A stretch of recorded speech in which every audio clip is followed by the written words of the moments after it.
So there is a question. सवाल ये है, there is a good question. ये हमारे पास एक बॉल है, उसकी लेंथ L है, ठीक है। इसको यहाँ रेस्ट से छोड़ा जाता है, ये फिक्स्ड है और ये स्ट्रिंग है। इसको फिक्स से छोड़ा जाता है और ऐसा बोल रखा है कि ये एक ऐसी पोजीशन पे आती है, ये सर्कुलर पाथ करेगी अगर इसको छोड़ देंगे तो, सर्कुलर पाथ करेगी और यहाँ किसी पोजीशन पे आती है, और इस पोजीशन पे इसका जो नेट एक्सेलरेशन है इस बॉल का मास m है, इसका जो नेट एक्सेलरेशन है वो हॉरिजॉन्टल एक्सेलरेशन है। तो ये थीटा बताओ।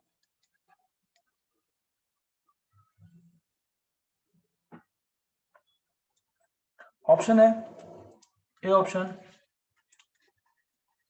tan inverse √2, B option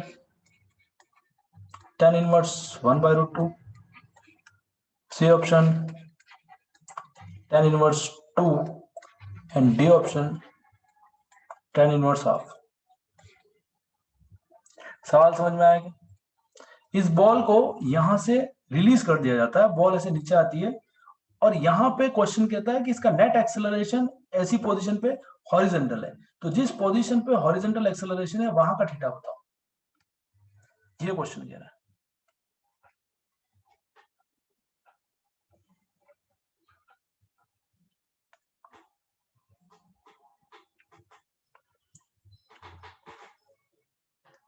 it's one of the good question.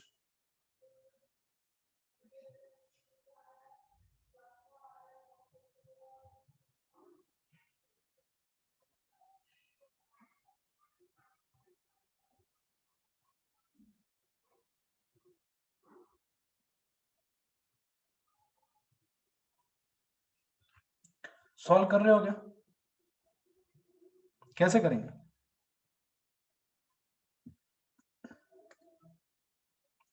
tan inverse g by a क्या है?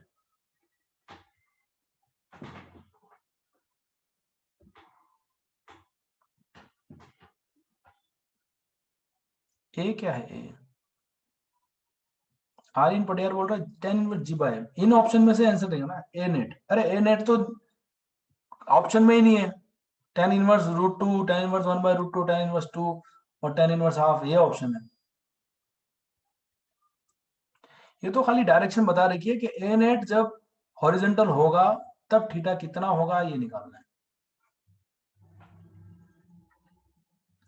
तो देखो C option, okay, let me do it.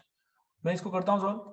देखो इस पे किसी भी पॉइंट पे दो फोर्सेस लग रहे होंगे, एक तो टेंशन जो कि रस्सी की तरफ होगा और एक mg होगा। बोलो ये क्लियर है? ये अगर एंगल थीटा है तो ये एंगल भी थीटा होगा, और यहां भी एक टेंजेंट ड्रॉ कर देता हूं ऐसे, इस तरह से, क्योंकि अभी इसकी वेलोसिटी 0 है, पर जब यहां होगा तो वेलोसिटी टेंजेंशियल होगी, इस तरफ होगी। The direction of velocity will be in this direction, velocity in direction में होगी v मान लेते हैं, ठीक है। तो इसके पास दो एक्सेलरेशन होंगे, एक तो क्योंकि सर्कल में घूम रहा है तो हमको पता है जब कोई सर्कल में घूमता है तो एक सेंट्रीपिटल एक्सेलरेशन होता है ac, और एक टेंजेंशियल हो सकता है अगर यहाँ पे कोई कंपोनेंट हो तो। कोई कंपोनेंट है क्या इसके अलोंग? टेंशन का कोई कंपोनेंट इसके अलोंग है क्या? हाँ नहीं है, लेकिन mg का कंपोनेंट होगा। mg का कौन सा कंपोनेंट होगा? लेट्स सी, ये थीटा, ये 90 माइनस थीटा, ये फिर से थीटा, तो mg का एक कंपोनेंट इस तरफ आ गया mg cos थीटा, और mg का एक कंपोनेंट आ गया इस तरफ mg sin थीटा, ठीक है। अच्छा, तो दो डायरेक्शन है, एक डायरेक्शन ये और एक डायरेक्शन ये। तो इस डायरेक्शन में एक टेंशन है और लग रहा है एक mg sin थीटा, है ना। और इस डायरेक्शन में अगर खाली हम फोर्स की बात करें तो mg cos थीटा लग रहा है। तो इस डायरेक्शन में अगर मैं F इक्वल टू ma लगाऊं इस डायरेक्शन में, और इस डायरेक्शन में F इक्वल टू ma लगाऊं, ठीक है, तो दोनों डायरेक्शन में लगा सकता हूं, in this direction as well as in this direction. तो यहाँ सेंट्रीपिटल एक्सेलरेशन होगा और यहाँ टेंजेंशियल एक्सेलरेशन होगा at, क्योंकि ये टेंजेंट के अलोंग, ये टेंजेंट के अलोंग है और ये रेडियस के अलोंग है। ठीक।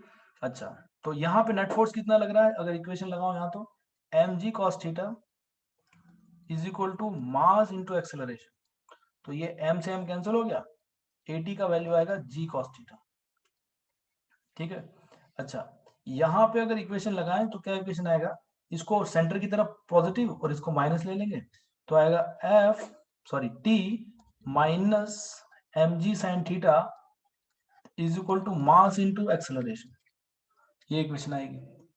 अच्छा, पर यहां से हमें सेंट्रीपिटल एक्सेलरेशन निकाल नहीं सकते। वैसे सेंट्रीपिटल एक्सेलरेशन क्या होता है हमको पता है, क्या होता है centripetal acceleration, V square upon R, V square by L. लेकिन यहाँ से टी नहीं पता, अगर टी पता होता तो ये निकल जाता।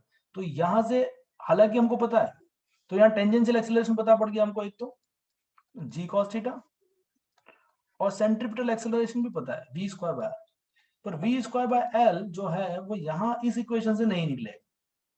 इस इक्वेशन से क्या निकलेगा फिर, अगर v पता हो तो t निकल जाएगा, लेकिन t पता नहीं है तो v तो नहीं निकलने वाला।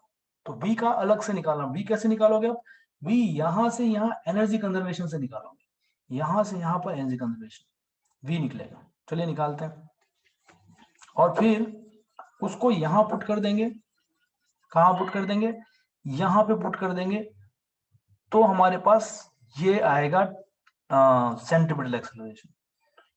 इस इक्वेशन, ये इक्वेशन बना जरूर दिए पर इससे कुछ निकल नहीं रहा। चलिए तो हम लगाते हैं फिर से,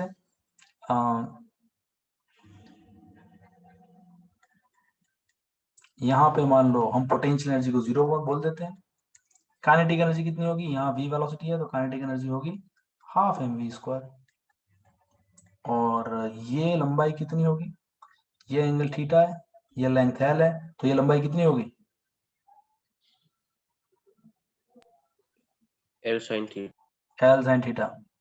तो अगर l sin थीटा हो गया तो यहाँ पोटेंशियल एनर्जी कितनी होगी, m g l sin theta, m g h होता है ना, m g h sin theta, और काइनेटिक एनर्जी 0 क्योंकि u 0 है, यहाँ पे u 0 है तो काइनेटिक एनर्जी 0। तो अब हम एनर्जी कंजर्वेशन लगाते हैं। एनर्जी कंजर्व लगा सकते हैं, क्यों, क्योंकि यहाँ कोई फ्रिक्शन वगैरह तो है नहीं जो एनर्जी को खाता हो, इसका मतलब यहाँ एनर्जी कंजर्व है, दो ही फोर्सेज हैं, टेंशन और mg, तो एनर्जी कंजर्व रहेगी, क्योंकि mg कंजर्वेटिव फोर्स है और टेंशन का वर्क तो 0 होता है। इसका मतलब टेंशन ना तो एनर्जी प्रोवाइड करेगा और ना एनर्जी उसमें से घटाएगा, तो टेंशन कुछ नहीं कर रहा और mg भी कुछ नहीं कर रहा, तो एनर्जी कंजर्वेशन लग जाएगा। तो potential energy initial plus kinetic energy initial is equal to potential energy final plus kinetic energy final. तो ये हो जाएगा mg l sin थीटा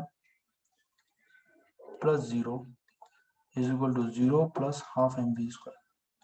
तो बताओ v स्क्वायर का वैल्यू कितना है, या v स्क्वायर बाय l का वैल्यू निकालना, 2g sin theta is equal to v square by l, तो ये डायरेक्ट निकल गया v square by 2g sin theta. तो सेंट्रीपिटल एक्सेलरेशन हमारे पास आ गया 2g sin थीटा। ये समझ में आया, इतना समझ में आया क्या? Yes. अब आगे क्वेश्चन कहता है कि थीटा निकालो जिसके कारण नेट एक्सेलरेशन हॉरिजॉन्टल हो। तो एक्सेलरेशन के दो कंपोनेंट, एक कंपोनेंट जा रहा है इस तरफ, किस तरफ, एक जा रहा है इस तरफ और दूसरा जा रहा है इस तरफ, और इन दोनों का जो नेट है वो हॉरिजॉन्टल है, ऐसा कह रहा है। इसका मतलब ये एंगल कितना होगा, 45 डिग्री होगा कि नहीं होगा? Yes. ऐसा नहीं कह सकते बेटा, दोनों का मैग्नीट्यूड अलग अलग है। 45 कैसे हो जाएगा, ये तो थीटा दे रखा है ना, 45 कैसे हो जाएगा? अरे समझ में आ रहा है क्या?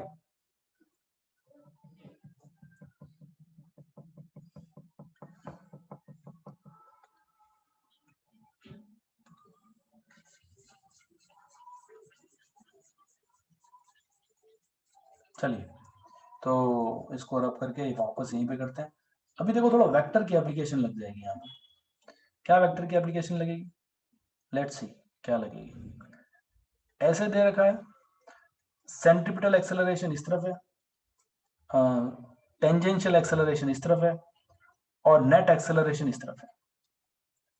और ये एंगल है थीटा, और यहां से ये लाइन खींच दो तो ये एंगल भी थीटा है। अच्छा, अगर नेट एक्सेलरेशन इस तरफ है, मैं इस एसी के दो कंपोनेंट कर लेता हूं। देखो मैं क्या करता हूं, क्योंकि मुझे पता है कि ये दोनों मिल करके ए बनाने वाले हैं, मतलब एसी और एटी दोनों इस तरह से ऐड होंगे कि ए नेट बनाने वाले हैं। तो मैं काम करता हूं, इसके दो कंपोनेंट करता हूं, इसके भी दो कंपोनेंट करता हूं। लेट्स सी, एसी के दो कंपोनेंट करता हूं, इधर आएगा AC cos theta, sorry AC cos theta, और ऊपर जाएगा एसी साइन थीटा। एटी के दो कंपोनेंट करता हूं, इधर जाएगा एटी साइन कॉस थीटा, और इधर जाएगा एटी साइन थीटा। अगर तो चार कंपोनेंट हो गए टोटल, कितने हुए, चार हुए कि नहीं हुए, एक, दो, तीन और चार। ये चारों मिलकर के अगर हॉरिजॉन्टल दे रहे हैं, इसका मतलब ये दोनों तो कट जाने चाहिए।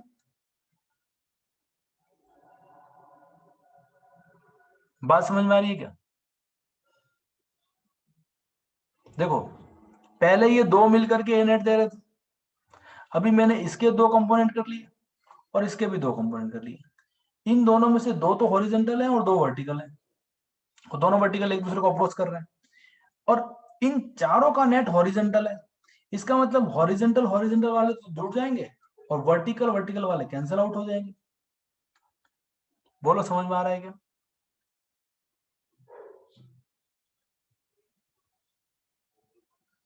यस और नो? श्रेष्ठ? Yes sir. तो इसका मतलब एसी साइन थीटा जो होगा वो एटी कॉस थीटा के बराबर हो जाएगा। तो हम एक काम करते हैं, AC sine theta is equal to AT cos theta. AC का वैल्यू रख देता हूं मैं 2g sine theta into sine theta, AT का वैल्यू है g cos theta into cos theta. तो ये हो जाएगा 2g साइन स्क्वायर थीटा, और ये हो जाएगा g cos square theta. G से जी उड़ गया, ये आएगा tan square theta is equal to half. तो टेन थीटा का वैल्यू कितना आया, 1/√2। ये हॉरिजॉन्टल से एंगल। कई बार क्वेश्चन आपको थोड़ा सा कंफ्यूज करने के लिए बोल देगा वर्टिकल से एंगल निकालो, तो वर्टिकल से एंगल क्या हो जाएगा, tan−√2। अगर वर्टिकल से एंगल अल्फा पूछा होता, अगर मैं पूछता तो tan अल्फा क्या होता, tan−√2 होता कि नहीं होता? इसका जस्ट उल्टा। आप तो मैथ के बच्चे हो, आपको पता होना चाहिए। तो अगर tan अल्फा 1/√2, tan थीटा 1/√2 आएगा, तो tan अल्फा अगर वर्टिकल से एंगल पूछा होता तो tan−√2 होता। बोलो क्लियर है? 1 बजे लेक्चर है तो कोई बात नहीं, ये यहीं पे हम एंड कर रहे हैं। Thank you very much. अगली क्लास में कुछ और देखेंगे।